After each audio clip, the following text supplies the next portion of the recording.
뉴스브리핑 더 보기, 뉴블 더 시간입니다. 지금으로부터 15년 전쯤 순천에서 한 동네에 살던 주민 4명이 막걸리를 나눠 마셨다가 2명이 숨지는 일이 있었습니다. 당시 막걸리에는 청산가리가 들어있던 걸로 조사됐는데 검찰은 막걸리를 마시고 숨진 여성 중 1명인 최 씨의 남편과 딸이 막걸리에 일부러 청산가리를 탄 걸로 봤습니다. 지난 2009년 7월 6일 조용하던 전남 순천의 한 마을이 발칵 뒤집어졌습니다. 동네 주민 4명이 막걸리를 나눠 마셨다가 당시 50대였던 최모 씨 등 2명이 숨지고 다른 2명이 중상을 입는 사건이 벌어진 겁니다.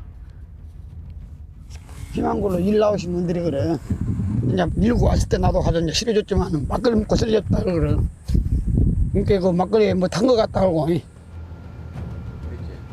막걸리에선 청산가리가 검출됐는데 검찰은 숨진 최 씨의 남편인 백 씨와 그의 막내딸이 일부러 막걸리에 청산가리를 탄 걸로 봤습니다. 백 씨 부녀가 15년간 부적절한 관계를 맺었고 이를 숨기기 위해 아내이자 어머니인 최 씨를 살해했다고 본 겁니다. 국민적 충격을 주었던 이른바 청산가리 막걸리 살인 사건입니다. 한번 섞는 작물을 한번 재현해봐. 자, 막 그때 네가 봤던 청산가리가 양이 이 정도 되냐? 어? 아빠 한 마리 이 정도 됐다고. 나왔어요? 여기 농에서 끝맺힌다. 재판에 넘겨진 백 씨 부녀에게 1심 재판부는 무죄를 선고했지만 2심은 중요한 진술이 일치한다며 남편과 딸에게 각각 무기징역과 징역 20년을 선고했고 지난 2012년 대법원은 이를 확정했습니다. 하지만 어제 백 씨 부녀는 약 15년 만에 세상 밖으로 나오게 됐습니다. 이들이 억울하다면서 재심을 청구했는데 법원이 이를 받아들였고 동시에 형 집행정지로 석방한 겁니다. 이 사건에서 유일한 증거는 부녀의 자백이었습니다. 핵심 물증인 청산가리는 발견되지 않았습니다. 이런 상황에서 검찰이 지적 능력이 떨어지는 부녀를 상대로 강압적으로 수사해 허위 자백을 받은 거란 주장이 나오면서 법원이 이 사건을 처음부터 다시 볼 필요가 있다고 판단한 겁니다. 실제로 부녀는 1심 재판에서부터 진술을 번복하고 지속적으로 억울함을 표현해 왔습니다. 거기 들어가야 야. 오늘 조사까지 본인이 거짓말했다는 거 인정해줄게. 근데 오늘 조사에서 왜 왔다 갔다 해요?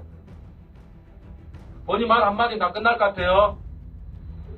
말 잘못 나왔죠? 네. 아, 똑바로 앉아봐, 거기. 똑바로. 말하고 막 나오는 게 아니고, 좀 생각을 해서 해봐, 생각을. 생각을 좀 해보세요, 네. 그러니까 너 거짓말 탐지까지 했구나. 나 통화했지. 참. 어떻게 그런 비법이 있어? 한번 써볼게.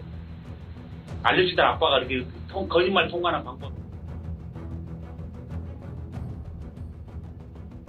변호를 맡은 박준영 변호사가 재심을 청구하면서 증거로 제출한 검찰의 당시 조사 영상입니다.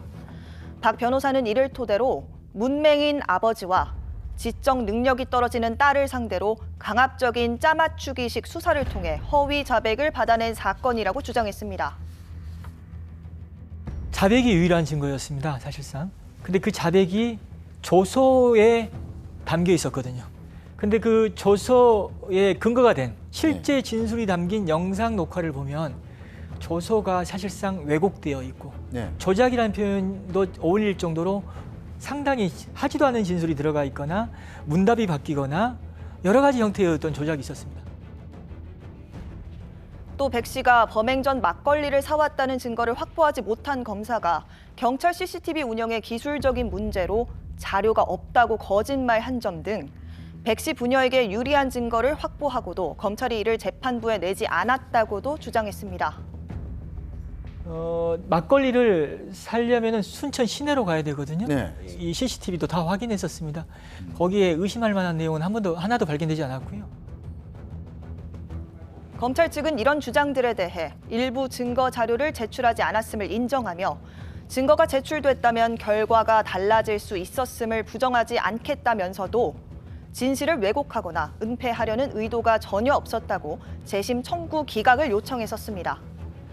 하지만 재판부는 어제 검사가 위법하게 수사권을 남용했다고 봤고 백 씨 부녀에 대한 재심 개시 결정을 내렸습니다.